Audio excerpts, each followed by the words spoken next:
narslarni zaman almak zaman filialda tadqiqot yurityapman. Benim asos maqsadim bugungi kunda almak yaratilayotgan o'yinlarda keng jamoatchilikka men hisob to'lazadim. Almak zaman filiali boshqaruman.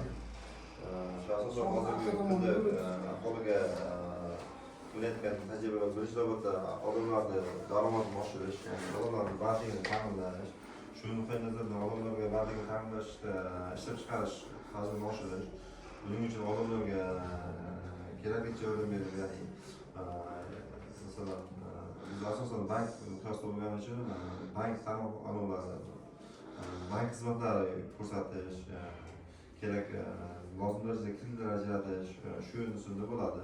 Birinchi navbatda hammamiz qiziqgan narsa bu kreditlar ajratish. Hozirgi kunda hammaga mavjud kreditlar paketlarimiz bor. Birinchi navbatda bu oilaviy tadbirkorlik paket kredit yo'nalishi. Buni hammalar lozim darajada bilasizlar. Sizni qarorimiz protokol soliq qarorgohida beriladi.